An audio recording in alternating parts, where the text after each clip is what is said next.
Hello, friends. How are you doing? Thank you for joining me. Yeah, it's Friday. It's been a couple of weeks, and we're back. I'm really excited to be here. This is the first production in the new studio. Apologies if there are any problems. It's been a little bit of a challenge getting everything up and running in good time. Normally, in this show, what we tend to do is look at things that are on Kickstarter or crowdfunding that we're really excited about. And I'll be honest, there's kind of not a lot really right now that is really striking me. And I don't tend to enjoy talking negatively about projects. There are a couple of things, call me or not, who've got obviously the Cyberpunk Minis game, which I'm sure is going to be a lot of fun, but it's not really grabbing me. So I thought, let's just spend a little bit of time going over the last year, really, or the last 6 months at least, and talking a little bit about the things that have gone really well in the last 6 months that I'm really proud of that we've managed to get to the channel. And then look around at what's going on right now. There's a couple of bits of news that's probably worth talking about. And finally, then we can move on and talk about things that I would really love for us to bring to the channel in the next 6 to 12 months. Hopefully, you can hear me all fine. I can see we've got some comments. How's my audio, Yoel? Can you hear me all right? Thank you for joining. Hello, good to see you. Yeah, so there are some things coming up that we know we're definitely going to be able to achieve in the next 6 to 12 months. And there are some things that are on that wish list. So yeah, with Devious Dungeons, Foreboding Forest, and The Coolest Cat, my name's Phil, and welcome to the Dark Orb.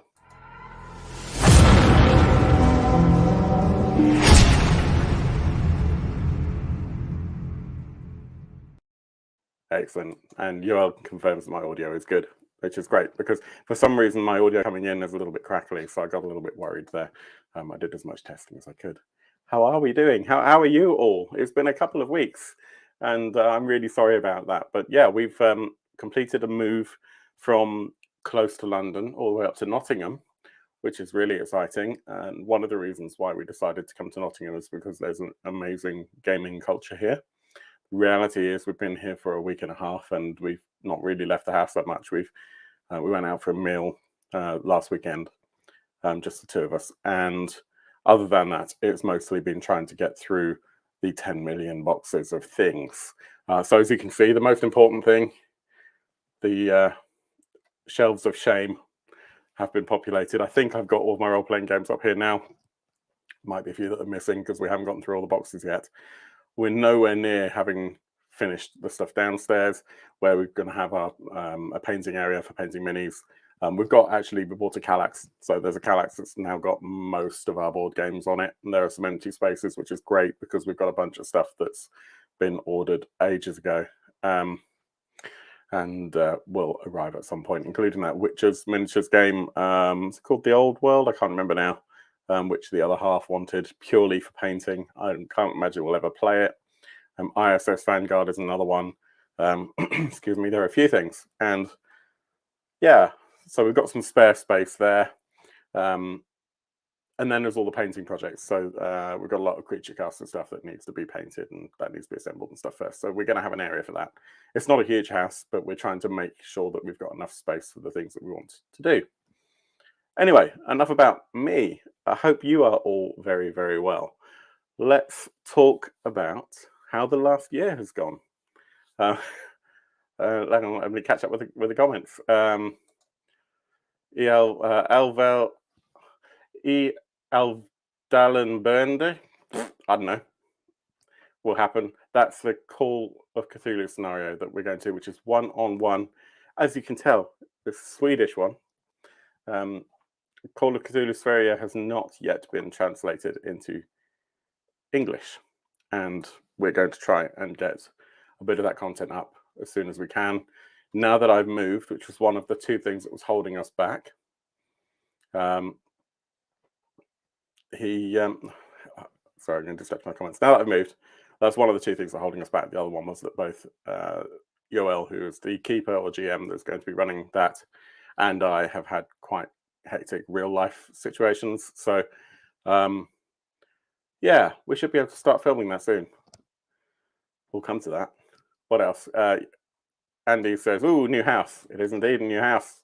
It's an old house. If I stand up, you can hear the floorboards creaking. I'm going to refrain from doing that for a while. That doesn't mean I'm never going to stand up though. Sandro says, good to see you, by the way, Sandro. Looks like he hasn't added desanction to the shelf yet. It is there. I'm trying to think, did it end up? It's ended up on that right. So hang on, it's there at the moment, I think.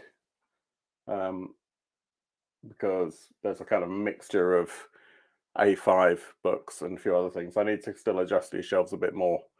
But yeah, in theory, I'm going to have all my zines and all my A5 books, apart from probably Merkbury and Death in Space, those sorts of thicker, actual properly bound books. But like the Zine Questy stuff and probably Desanction and maybe Cthulhu Hack will end up on that shelf. The thinner books, because they otherwise can, if you've got your books too tightly bound next to each other, the A4 books can get damaged by the A5 books. So I try and separate them out. Andy says, so South Finland, then, yeah, Finland and Sweden are kind of next to each other. You know, they're two halves of the male genitalia. So if you bifurcate it, then that's what you end up with. There you go.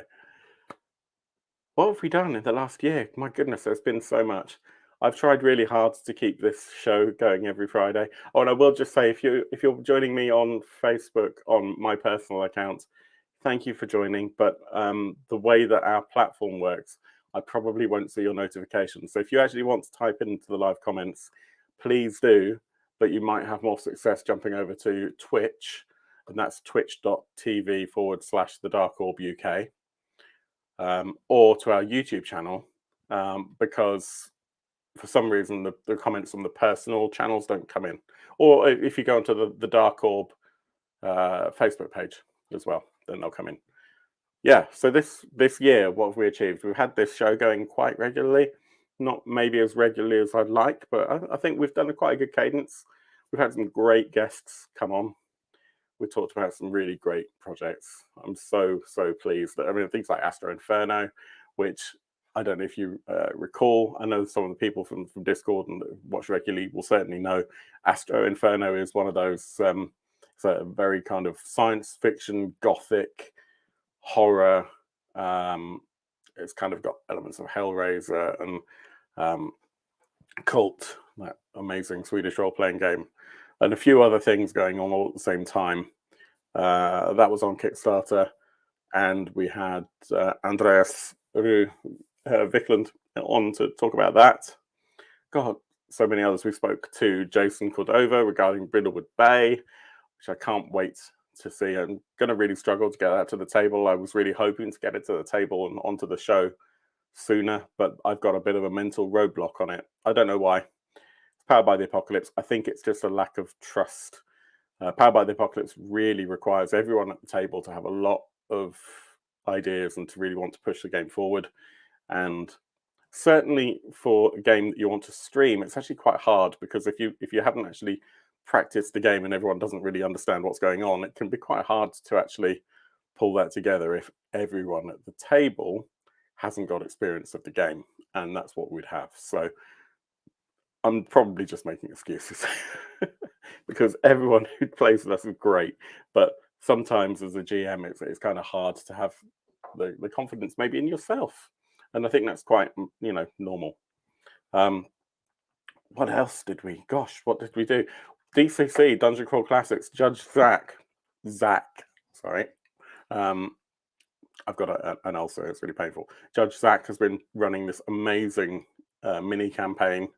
First of all, last year we had the Crypt and Cadaver Canyons, which incidentally is our highest rated video on the entire channel. Certainly with regards to actual plays, it's way up there, and I think it ties pretty much with my setting up for Simbra video in terms of the highest rated of all time. And they do that. They alternate back and forth. So that was amazing. That was, I think, last year. But this year we've had Nebin Pendlebrook's Perilous Pantry, which is a great scenario. We had so much fun. That's now all finished. If you haven't seen that yet, then go and check it out on our YouTube channel. All 4 parts, all 4 or 5 parts are there. And we've recorded, but I've been a little bit slack in actually doing the post-production on, because, you know, moving house and stuff. The One Who Watches From Below, which again has been absolutely great fun. The first 2 episodes are up on our YouTube now. My intention is to get the 3rd episode up by the end of the weekend.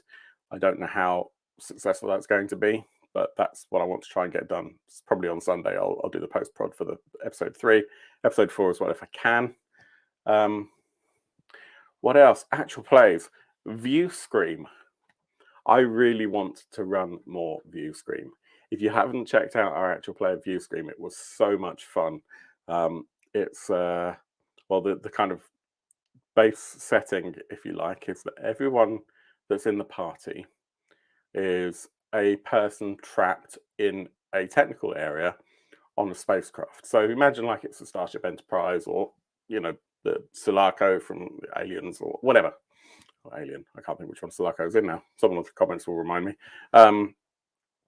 There's been some kind of catastrophe, and you've all found yourselves trapped. You have access to a view screen. You have access to your communicator, and by that you can talk to the 3 or 4 or 5 other survivors. And everyone is dealing with at least 2, 3 emergencies, and I think everyone has 3. And everyone has a number of solutions to help other people.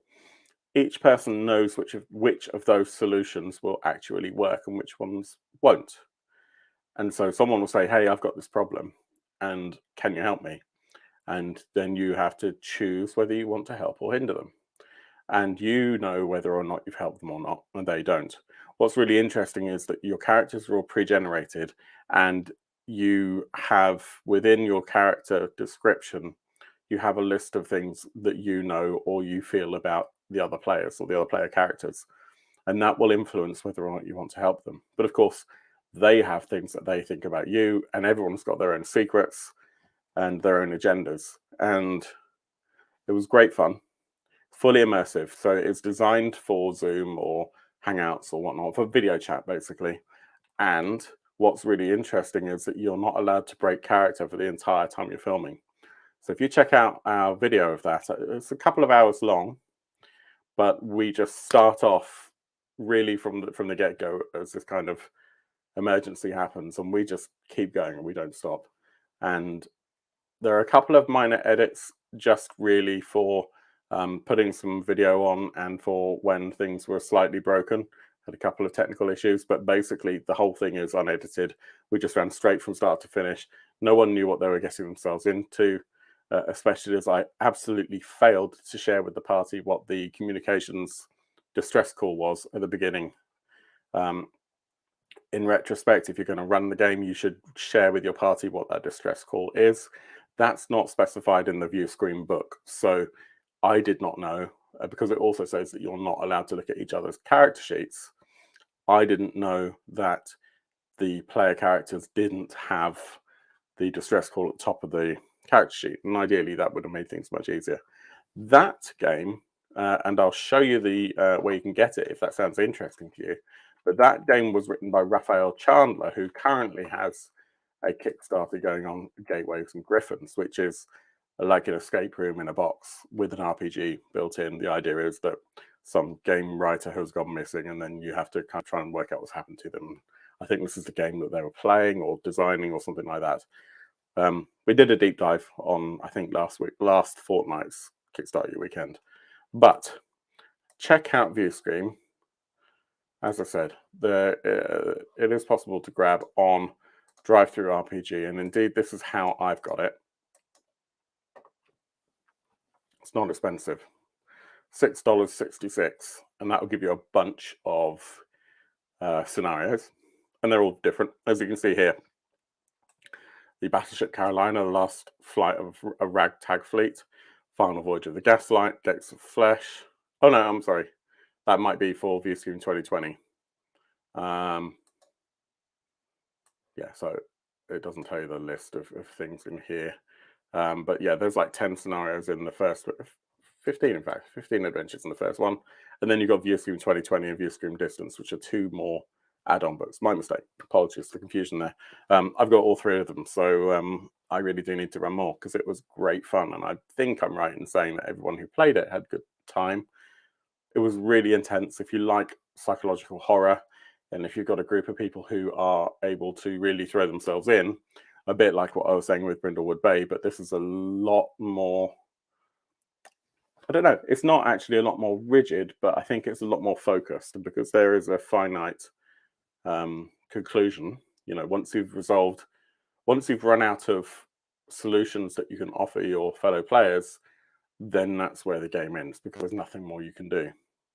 And at that point, you have to start thinking, okay, have we resolved any of these emergencies? Has the game been won as such? And it is possible for people to escape the ship or whatever the scenario is that you're in. But there are fewer successful solutions than there are emergencies. So someone will have a bad time. Maybe more than one someone. Right, let me catch up with the comments. PBTA needs the right balance, plus the playbooks need to work well. Yeah, exactly. And Brindlewood has all of that. What it doesn't have in me is an experienced PBTA GM. So I'm getting there. And things like Trophy, which I ran once, and it was a bit of a mess, but that was all on me, not on the players. That probably knocked my confidence a little bit as well. That was Trophy Dark, but I really want to get Trophy Dark back on the channel. It's exactly in keeping with the Foreboding Forests part of our tagline.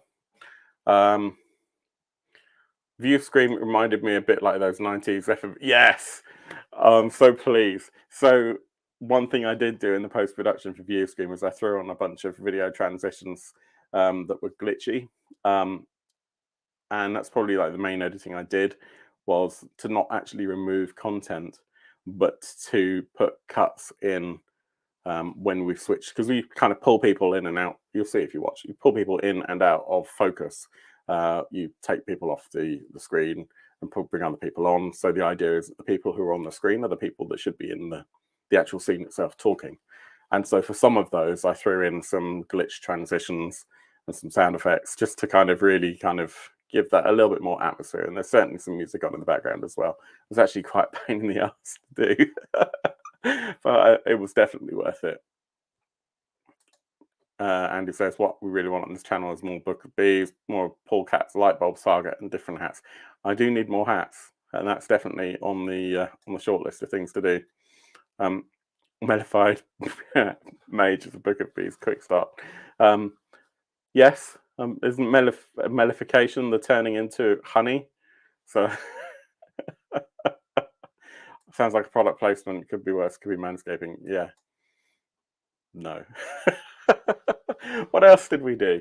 In terms of other things that we played in the last 6 months, we didn't do as much as I really wanted to, and that's all on me. So I'm sorry that we didn't have more actual plays on the show. It's something I want to focus on now. Now that we've moved, I've got a little bit more capacity in this broken brain up here. Slightly lower than this, but not very far.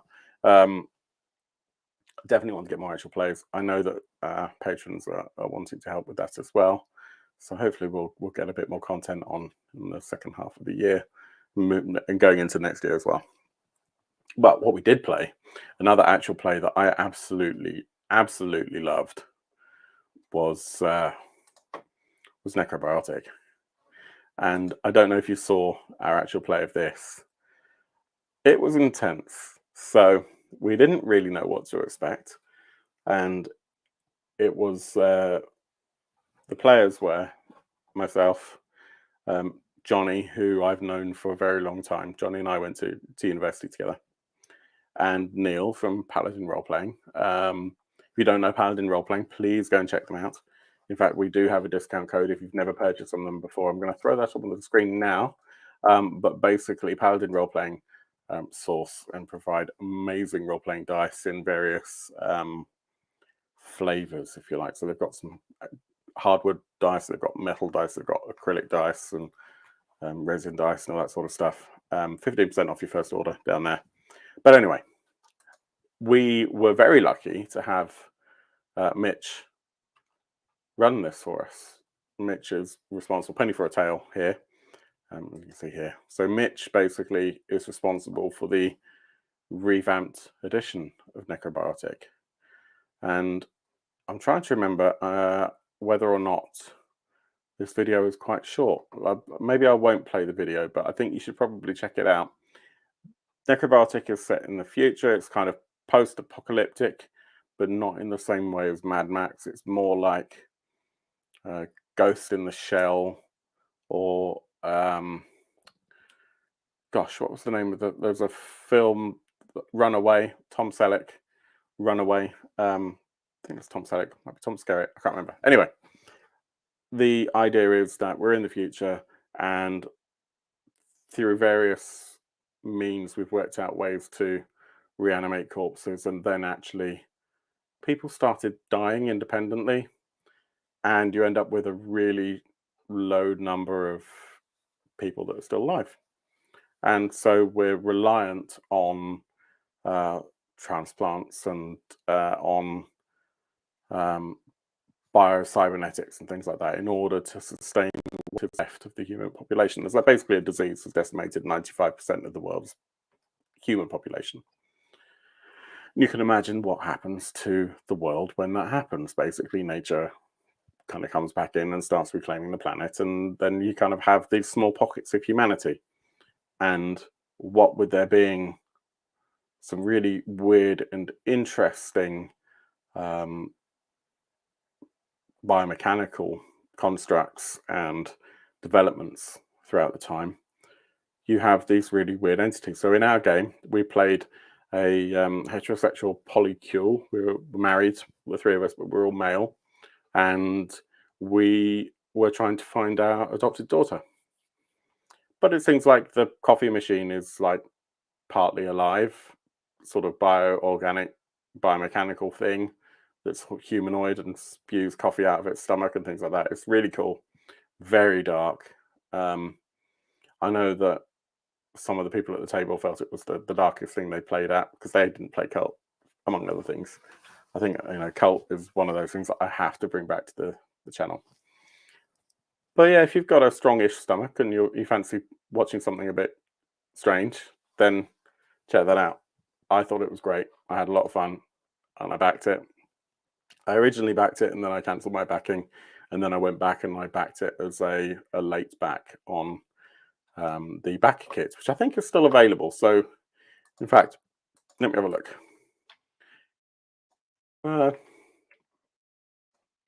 Yeah, so it looks like it's still available through the backer kit. Oh, there's a metal sign there. That's strange. So let me just check that. Yeah, there we go. So there are still things available here.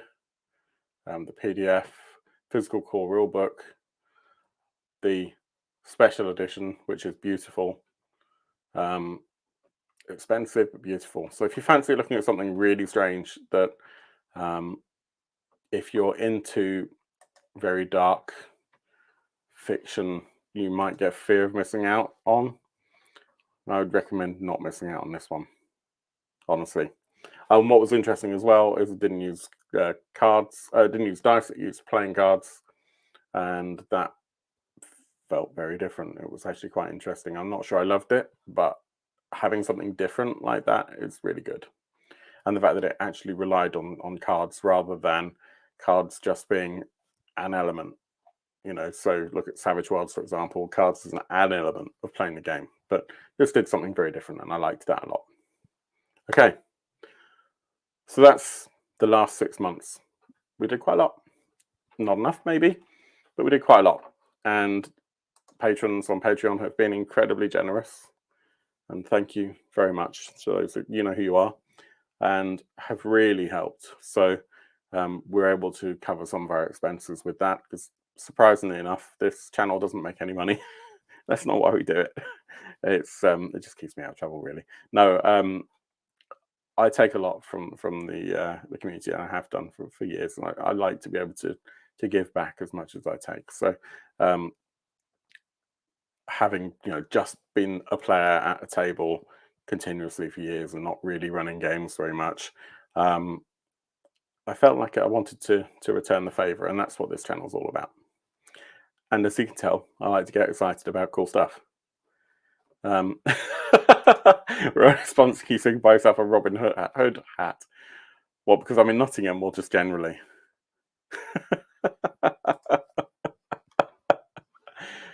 I see. So as long as I don't buy a Robin Hood hat, then you'll keep paying. That's fine. I know where my loyalties lie there then. Let's talk about what's happening right now. So there are a couple of bits of news that I think are actually worth mentioning. One is, as we said at the top of the show, we're going to have some Call of Cthulhu stuff happening. So I've never played Call of Cthulhu properly. Played a couple of sessions of it with on Fantasy Grounds, but without any real voice chat, bits and pieces. It wasn't very good. This is going back pre-pandemic, so probably about a year or two before the pandemic. I backed Fantasy Grounds on Kickstarter. It was the most expensive Kickstarter regret that I've got, to be honest with you, because Fantasy Grounds is fine if you're technical. I'm quite a technical person. I can get my head around it. The problem is that, in my experience, unless you're doing something like 5th edition, where there's ample support out there, and maybe Call of Cthulhu is somewhat similar because actually a lot of people play it. Fantasy Grounds is one of those platforms, virtual tabletops, does all your automation and all your dice rolls and everything for you, where unless everyone using Fantasy Grounds really knows how Fantasy Grounds works, you're going to have quite a painful experience. And we tried to use it quite a lot for Savage Worlds when we played Deadlands Noir. It wasn't on the channel. It was before the channel existed, really. And it wasn't great.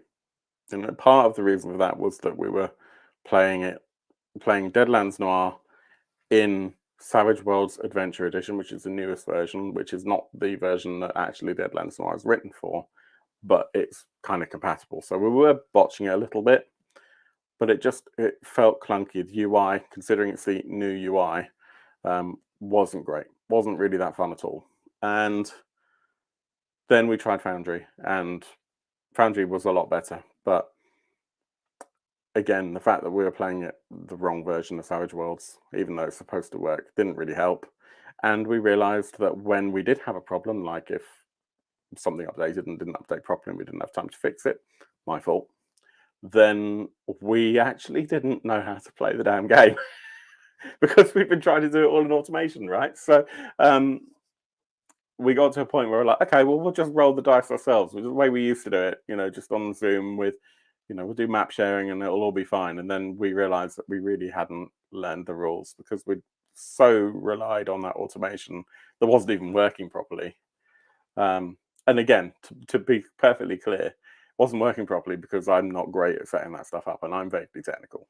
I used to be very technical. I'm now vaguely technical. But I'm fairly low prep. So that didn't help. But we wanted to play the game and we had to then learn it. And I think we finally got there. We now, if we have to do map sharing, we just use Owlbear Rodeo. It's so much simpler. Doesn't have your automation, does have a dice roller. But that will show you your maps and you've got Fog of War and it's basic and you don't have line of sight, but it does the trick.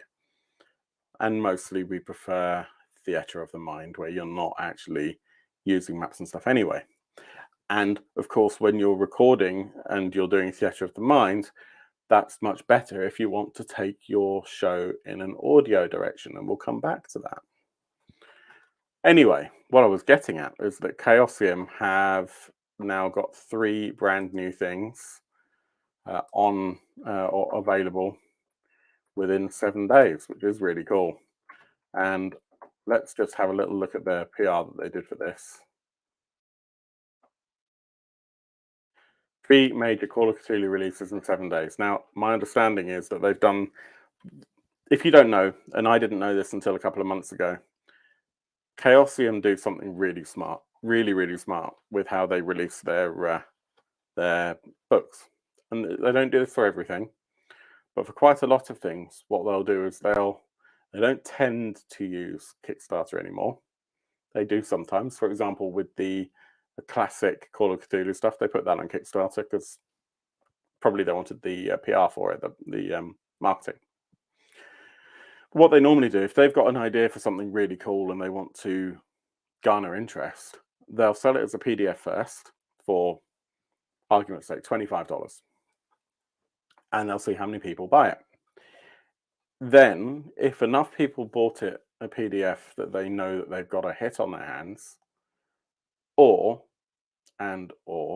if they then allow enough time, they've released a PDF, we know that PDF gets done first, and then they have to send that PDF proof off to be printed.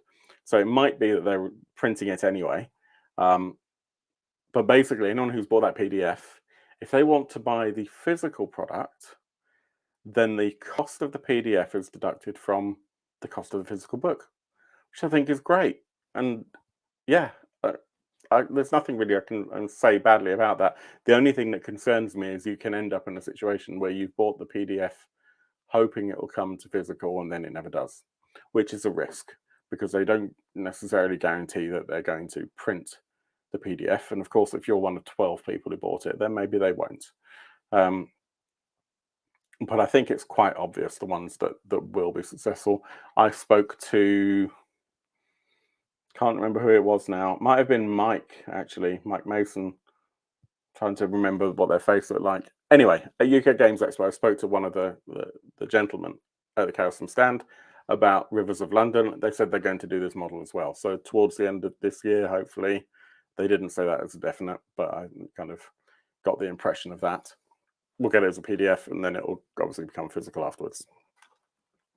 What we have here is the Cults of Cthulhu, A Time to Harvest, and the anniversary edition, 40th anniversary edition of the Call of Cthulhu starter set. Now, my contemporary Call of Cthulhu starter set is right there. You won't be able to see it, but it's right there. And I've opened it, and it's amazing, but I still haven't run it. I really need to. I got it for my birthday last year, I think, and my birthday's in June, so I have no excuses, really, do I? So that will happen, and it certainly would be a good idea for me to kind of try and get my head around it before we properly go headfirst into Call of Cthulhu territory on this channel. But I suppose at the same time, there is the benefit, of course, that if I don't do that, then I get to learn how to play at the same time as you do, right? If you don't already know the rules for Call of Cthulhu, and our keeper, Yoel, is explaining the more important rules at the same time to me, and we discover that together, then that's great as well. Let's see what happens. So that was the first thing. So we've got these three things. We've got the ugly leatherette versions as well. I know they're supposed to be amazing. I know they're supposed to look classic and of the time of the 20s or whatnot. I really don't like this style. I loved the limited edition cover they did for the anniversary Call of Cthulhu rulebook. Trying to see if I can spot that very quickly. Might be here. Yeah, this is gorgeous. I mean, that's just a slipcase actual cover. They might not know they haven't, but that's the slip cover.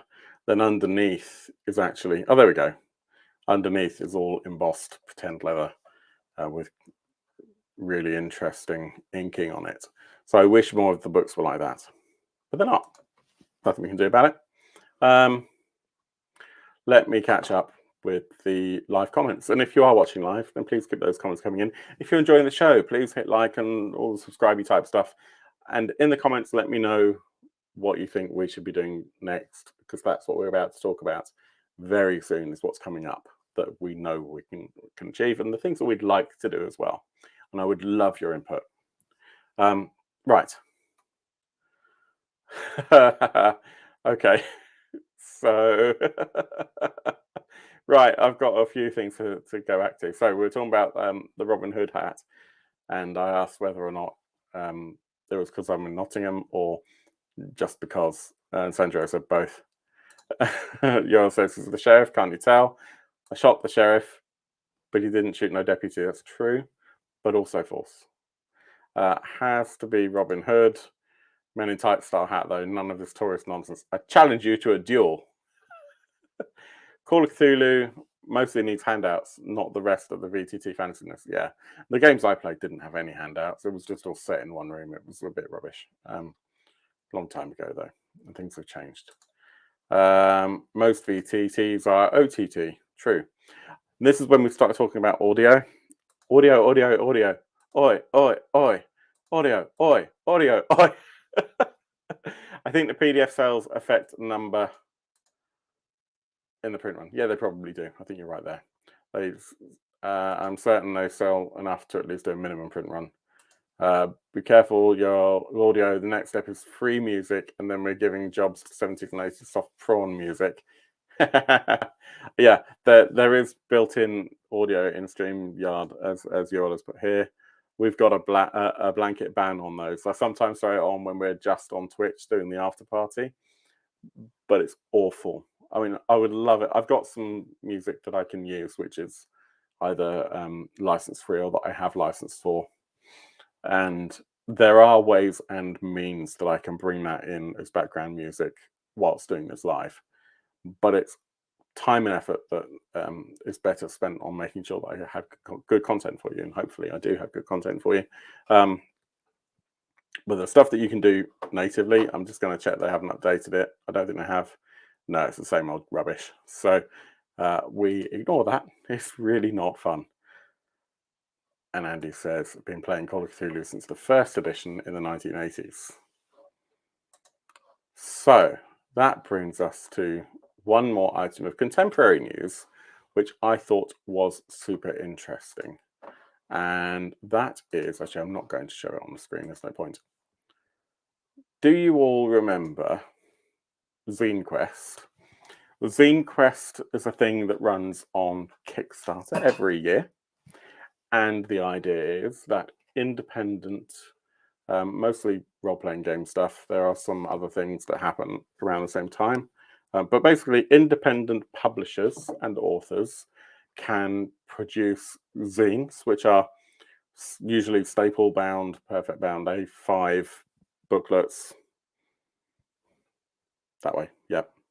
That don't have many pages, somewhere between 10 and maybe 50 at the very most, but really more like 20 pages of role-playing game content. So it could be dungeons, it could be add-ons or modules for games, it could be entire games that are rules light, it could be maps, any of that sort of stuff. And for a while it's been on in February, because February is, well, among other things, because February is actually a great time of year for indie publishers, because actually it's a terrible time of year for indie publishers, and everyone's really skint because they've just spent what little money they had left on Christmas stuff. And those people who are publishers are probably the worst hit, because actually there's very little money in role-playing industry unless you're at the very, very top. And by that, I mean, if you run the company, then you probably do fairly well. Otherwise, I'm sure it's probably pretty much hand to mouth for a lot of people in the industry. Kind of, paycheck to paycheck. Interestingly, this year, with only 1 month's notice, and bearing in mind that when you're creating a piece of work, you might be working on it for a year before it hits Kickstarter, maybe more. Even with a fanzine, if this is your side hustle, if you've got a full-time job and a family or other things going on, then it might only be last February that you started planning for. It might be last February that you started planning for this year's Zine Quest in the following February. With a month's notice, Kickstarter turned around and said, oh, we're not doing it in February now. No, we've decided that February is a terrible time of year because it's really successful. We want to do it at the same time as Gen Con, which is like August or something, because then we can do all this fun fair. Everyone's already excited for Gen Con, so they'll spend more money. Without really considering that with the life cycle of role-playing games and gaming in general, actually, we spend an awful lot of money at the big events. And those of us who have expendable income tend to not have any expendable income left over at the end of that event, right? So then having 300 zines flood Kickstarter would be an absolute disaster from a sales perspective, I think. On top of that, the fact that people who are creating those zines have been working on them solidly for 6 months to a year, anticipating that this February we're going to have all our things go on sale and we'll make a little bit of money and we'll be able to keep the lights on for another couple of months or 6 months or whatever, depending on how successful they are, get their name up and out there in time for the events that are happening later in the year. You know, you have a really successful Kickstarter, your name will be known, and then you actually can make a difference when you go to Gen Con or go to Games Expo or whatever. But they didn't give them any, gave them a month's notice, which is just rubbish. So what they've done is the person who made that decision, interestingly, is now heading up something to do with the new Kickstarter Rival over at BackerKit. So BackerKit have now launched a crowdfunding platform within BackerKit. It's got like 3 projects on it right now. I tend to not really like BackerKit that much anyway, so yeah. But obviously, if there's something amazing on there, then you know we'll check it out. Game Founder's done really well, for example. Still don't like how you filter stuff, but Game Founder's done really well. But yeah, that person has left Kickstarter. They've gone over to BackerKit, and Kickstarter have gone, oh well, yeah, you're probably right. We should maybe move it back. So next year, it's going back to February, and they've promised that it's permanent, which I think is great. What do you think? What are your thoughts on Zine Quest being in February or being later in the year? Does it affect you? Do you have any opinions on it? Do you know anyone who was affected by it? Let us know in the comments. What's coming up? Let's just roll right up to future stuff. So if we go back, I'm just going to bring that graphic up that we had at the top of the show. I need to do a bit of editing because I hit the wrong video when we started as well. So, but yeah, if we look here, and I said there's a mid-year check-in. We've already talked about Call of Cthulhu. We hope to bring a couple of things. Well, we will be bringing a couple of Call of Cthulhu things to the Dark Orb, and I'm super excited. So the first one, as I mentioned, was the one-on-one scenario with Keeper Yoel, who will be hopefully taking a kind of a larger part in Dark Orb stuff moving forward. The other thing is that there was a scenario writing competition on the Facebook group that was unofficial, but is now kind of officially adopted for Call of Cthulhu Sferios, Call of Cthulhu Sweden. And we announced that the winner's scenario would be played by us right here at the Dark Orb in English. And I think we've now got hold of that scenario, but we were waiting on a few things like me having a new studio, like work settling down and us being able to find a cast and everything. So that's something I think we'll probably do that after we've done that 1v1, because we need to just kind of make sure that everything works and that we're comfortable with the systems that we're going to use. We're going to probably have a little bit in Roll20, but that's not going to be screen facing. That's purely so players have visual aids and things like that. So once we've got that done and we've produced that and we know that it's cool, then we'll look to doing that. So the scenario that we're doing with Yoel is not a one-on-one scenario. I did not know that. I did not know that at all. Yes, yeah, we're going to play Call of Cthulhu using mime, balloons, and interpretive modern dance.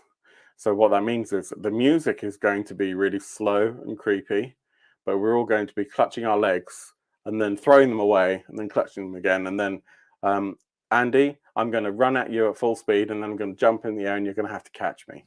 We all good on that? I'm not a small person.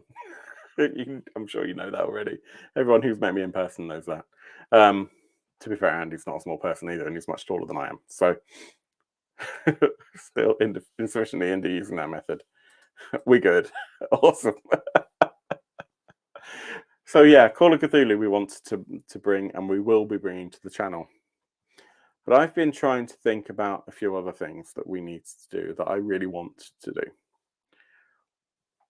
One thing I know is that our content is good. I'm really happy with what we put out, particularly the actual plays. They tend to be pretty high quality. I'm I hope that you all feel similarly. We have a lot of fun doing them, and actually, when I watch them back to do post-production, sort the sound levels out and everything, particularly if we haven't live streamed them at least, because we have a couple of different ways that we do things.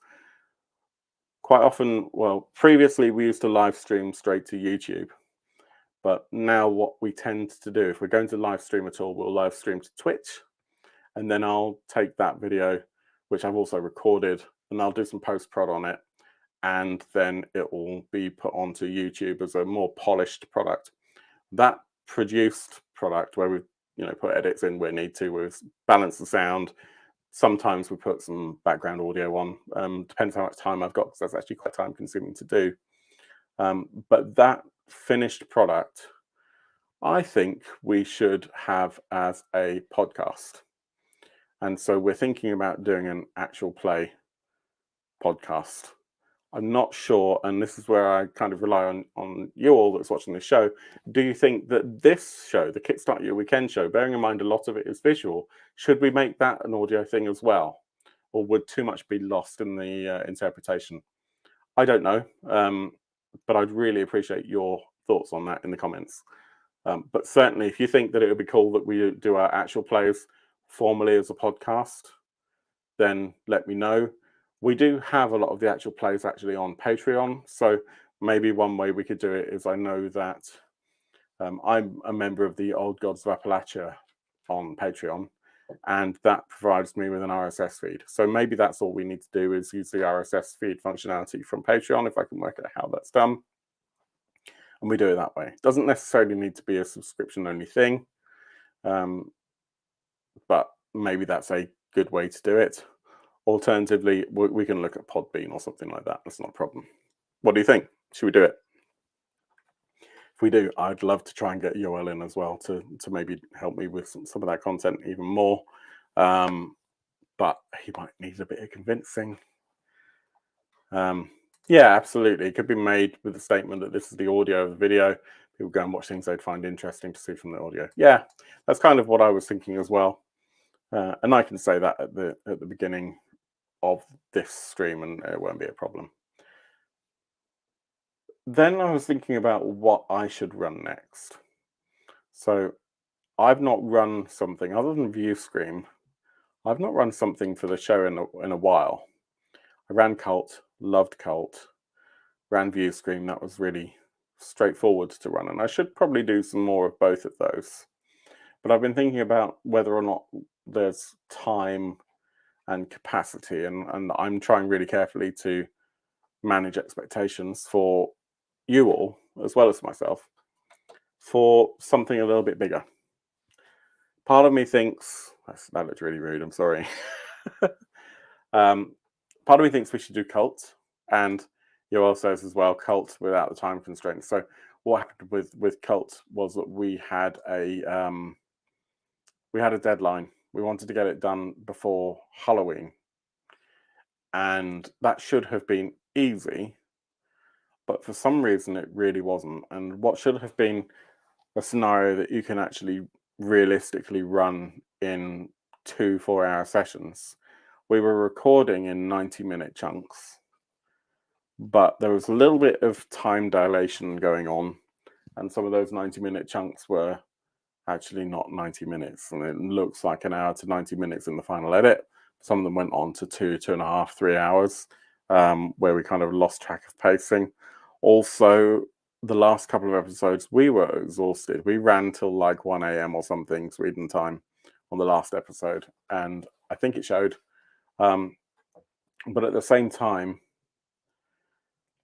what I have found with, at least with things that have got a set story, so I'm not talking about campaign, I'm talking about scenarios, it's kind of better for us to record the whole thing, even if we do it to, live stream to Twitch, for us to record the whole thing before it goes onto YouTube. Oh, that doesn't make sense.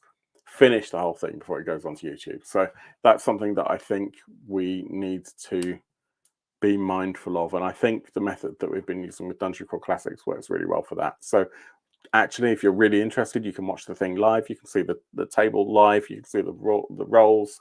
us being idiots, and that's great. And then we edit it down for the YouTube thing. So maybe that's something that we do. And in fact, yeah, so cult without time constraints, all up for that. Andy says, run a simple system like Death in Space, Mercbory, etc. We ran loads of Mercbory in the first year, and I love it. And I'm hopeful that Chris Taco from our Discord, and if you're not a member of Discord, please come and join us. The link is down there. If you're watching on YouTube, if you're watching on Twitch, then it's not there. You'll have to look somewhere else, like YouTube. I think Chris might run some for us, which would be great. But we'll see what happens there. Bruce suggests Fight to Survive. That could be a lot of fun. We talked about that. In fact, we had James on the show to discuss it. I'm trying to remember James's surname. James Kerr, I think, on the show to talk about it. It looks great. It's really gritty, based on the kind of 1980s martial arts movies, but the grittier side of it, where no matter what happens, you're actually fighting just to try and survive. Literally, it's not about the glamour of being some, martial arts punk. It's actually about just trying to make ends meet and trying to get from day to day. You wake up and things are miserable. You literally fight to keep alive and to put some food on your plate, and then you go back to bed miserable. But then I was thinking, there's a couple of really big things on my shelf that I really would like to share with you. I speak so much about Simbra, and we have no Simbra content on this channel. Neil from Paladin Roleplaying and I have got some plans for some non-actual play content for Simbra. And we started filming it, but some stuff happened, real life stuff happened, and we kind of paused, and we keep meaning to get back to it. But that's going to be like more of a deep dive into the world of Simbra and what we like about it, how the rules work, and that sort of stuff. Excuse me. But there's no actual play stuff that we've got on the channel, so I should probably do that at some point.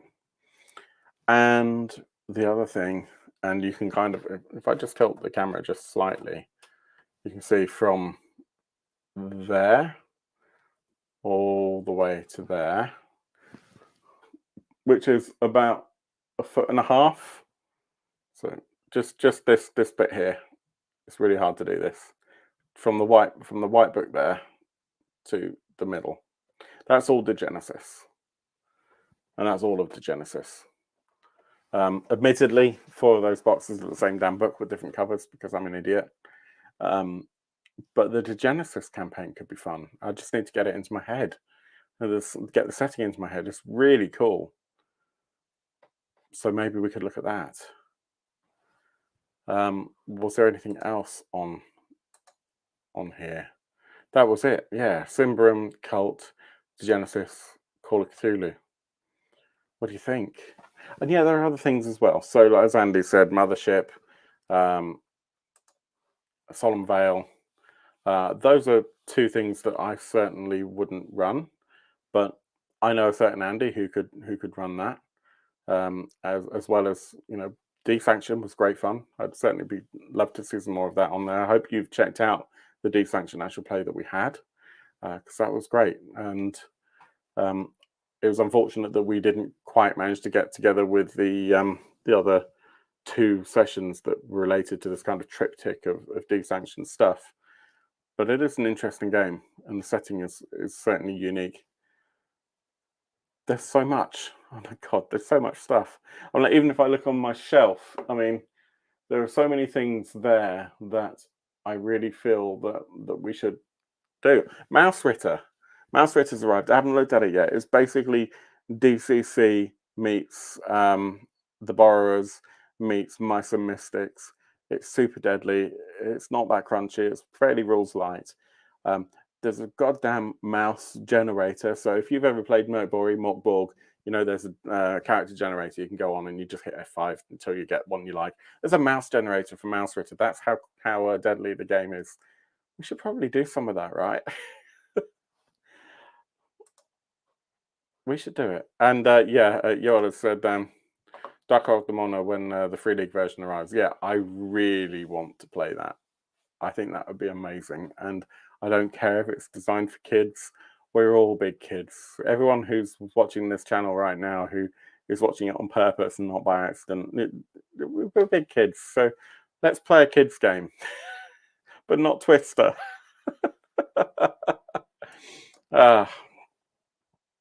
Friends, we're nearly at an hour. I don't know where the time has gone. What do you think of the new studio? I'm probably going to repaint the walls. I haven't quite decided if they're going to just go white or if I'll do something different. They're a little bit dark. I also work here during the day. You know, this isn't my day job, and it can get a little bit dark and a little bit oppressive. Is not the right word. It's not a bad color actually, but it is quite dark and sucks the light. Like if I've got a light right here. It's a 60 watt, and it just feels like you're still in darkness when it's on. So that's kind of the main reason why that's off, and instead we've just got the lighting up here, which is probably a bit too bright, but I'll get it right at some point. But yeah, hopefully the sound's good. I spent far too much money on some soundproofing tiles, and there's some more I slightly over ordered, so I've got tiles up behind along with the ring light, and I intend on replacing the desk I've got here because wonderfully it's kind of, there's a desk that was built into this room. It was previously someone's bedroom. They used to study in here and stuff, but it's just a bit too high. So I kind of feel like, do you remember at school, if you ever had school dinners when you were younger, and you kind of felt like you're eating up here, it's just a bit too high off the desk, so off the floor. So, and it's not adjustable. So my chair is its first extension high, and I've got a footrest, and I'm still kind of typing like this. So don't do that. It's not good when you're older to be dealing with such. It sounds like first world problems, I know, but yeah. Andy says, get a proper chair, not that Herman Miller crap. My chair is amazing. It's super comfortable. Not like those terrible £100 all identical chairs from Amazon. You know, all made from the same factory, and all fall apart within a couple of years, but you just don't want to admit it.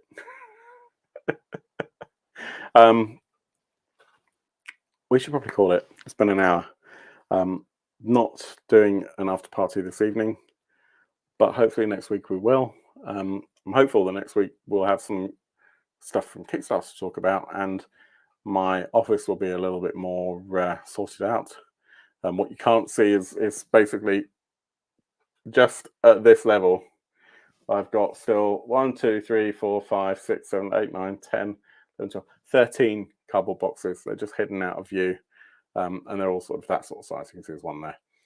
But my intention is we'll probably get another map or maybe a Simbra poster here.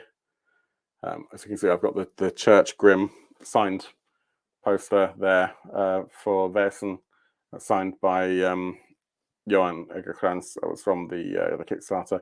And this is the fabric map from the Ruins of Simbra campaign, which is amazing. Still don't love Ruins of Simbra, don't get me wrong. I have issues with it, but I still supported it because, among other things, it meant I could get that because I'm an idiot. You're saying that my chair doesn't go high enough. Let me just have a look and see how high this chair is off the ground to give you some idea.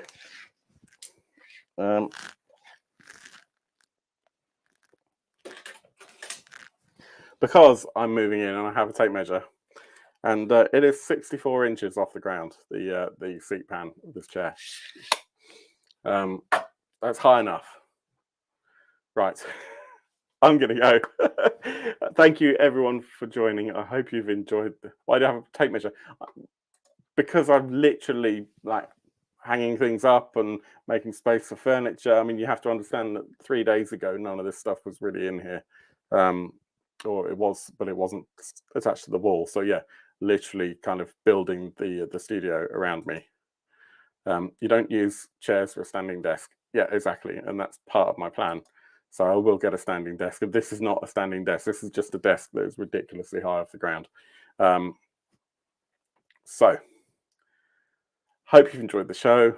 It's a bit chaotic. If you have, please hit like, please subscribe. Let us know in the comments what you think we should, what games you think from the games that we've talked about you're most excited for us to hopefully bring to the channel as an actual play. Let us know what you're excited about on Kickstarter. We'll hopefully talk about some of those projects soon. If you're not already a member of our Discord and you have a Discord account, please come and talk to us. We love talking to you guys and girls, and we really appreciate seeing new faces and having new people to poke fun at us. So I hope you've had a great evening and a good day if you're watching this at another time of day. And we'll talk next week. In the meantime, I hope your dice rolls are way better than mine. Thanks everyone for joining. Take care of yourselves. Ciao.